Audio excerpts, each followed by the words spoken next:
안녕하세요. SPI 고병기 편집장입니다. K리츠 위클리 전해드리도록 하겠습니다. 지난주 21개 리츠 단순 평균 수익률은 마이너스 0.08%를 기록했습니다.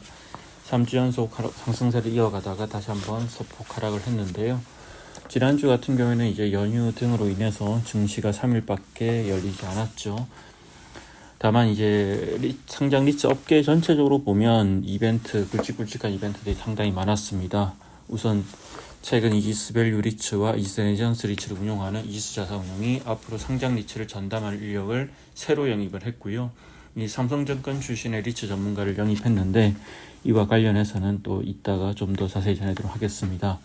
그리고 마스턴 투자운용 역시 마스턴 프리미어 리츠를 운용한 핵심 운용력을 새로 영입을 했고요.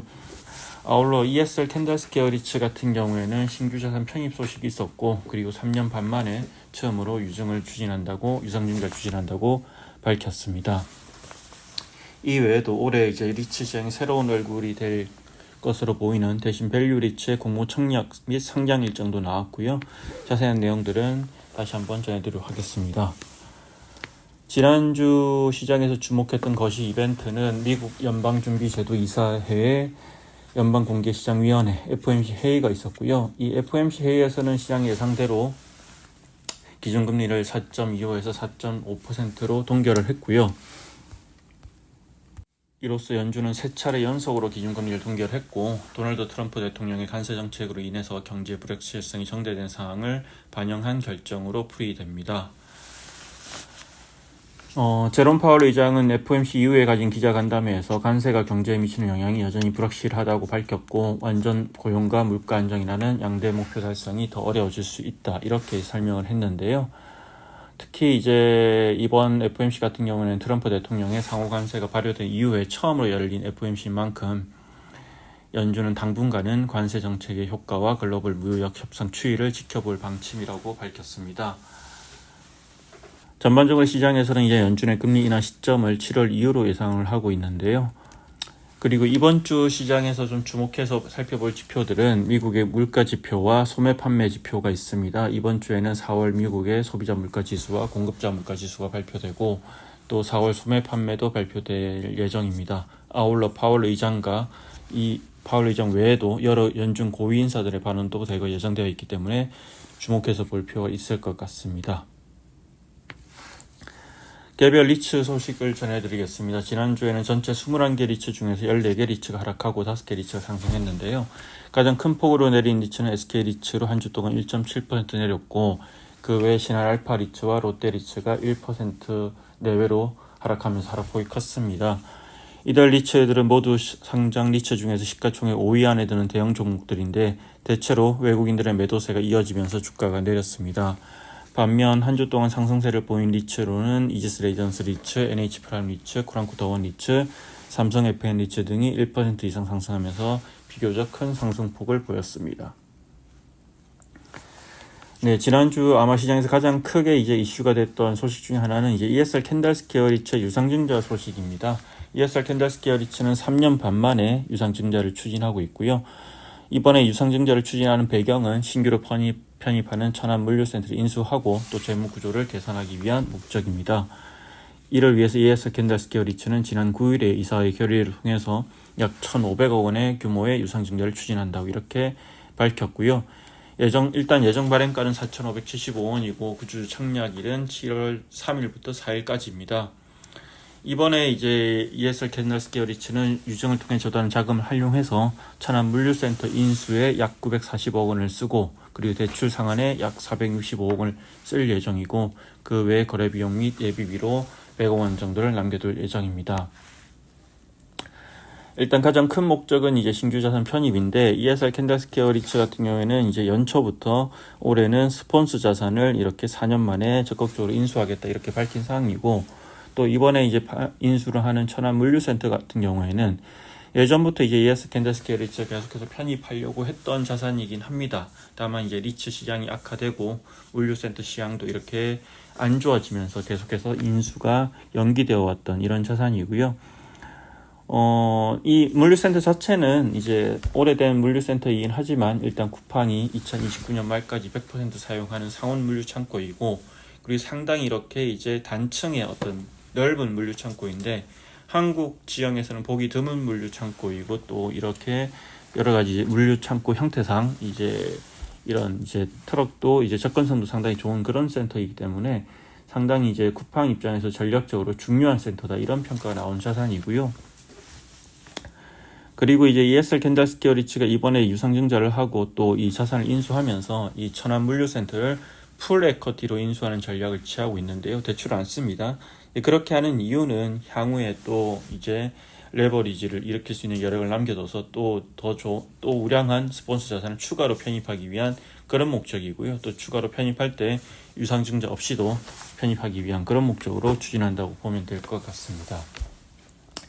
일단 이제 ESR 캔달스퀘어 리츠가 이제 3년 반 만에 유증을 추진한다고 밝히면서 또 투자자 중에서는 이 과거에 IR 행사를 기억하시는 분들이 꽤 있습니다. 2023년도였죠. 그때 이제 ESR 캔달스퀘어 리츠가 IR을 진행하면서 사실 주가가 5,340원까지 오르지 이상 되지 않을 때는 유상증자 추진 안 하겠다 이렇게 밝혔는데 현재 주가 자체는 이제 5,340원에 못 미치는 수준이죠. 다만 작년 9월 달에 이 ESR 캔달스퀘어 리츠 5,400원을 한번 찍은 적이 있고 또 유상증자와는 아무래도 시차가 있기 때문에 이제 그런 점들을 반영해서 또 이번에 유증을 결정했다고 하고요.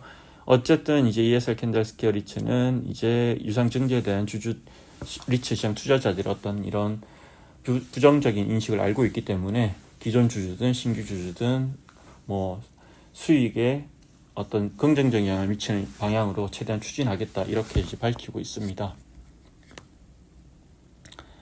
그리고 이제 대신 밸류 리츠는 이제 대신 파이낸셜 그룹이 올해 상장을 추진하는 리츠고요.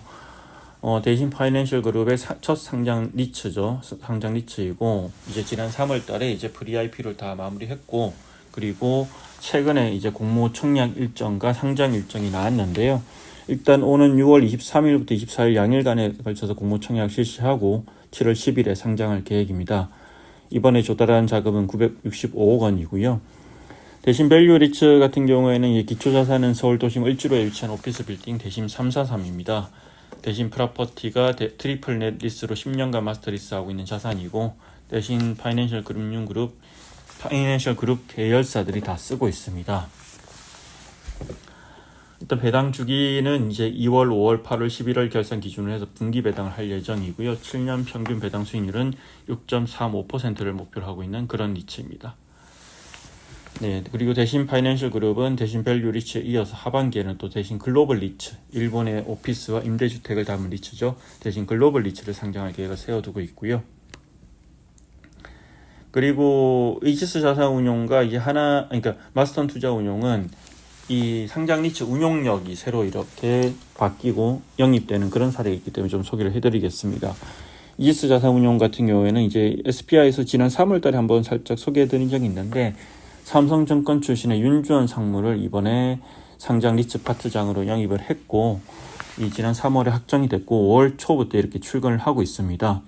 윤 상무 같은 경우에는 이 리츠 업계에서 되게 잔뼈가 굵은 인물인데요. 2000년대 중반부터 삼성증권 IB 부문에서 계속해서 부동산 금융 업무를 맡아왔고 특히 1세대 상장 리츠 히스토리와 2018년부터 개화되기 시작한 2세대 상장 리츠 히스토리를 모두 알고 있는 몇 안 되는 인물로 꼽힙니다. 이스 밸류 리츠, 이스 레이전스 리츠, 롯데 리츠, SK 리츠 등의 상장을 이끌어온 바 있고 또 에쿼티와 대출 투자자 모집, 회사채 발행까지 상장 리츠와 관련된 업무 전반에 대한 경험이 많고 이해도가 높은 인력을 꼽힙니다.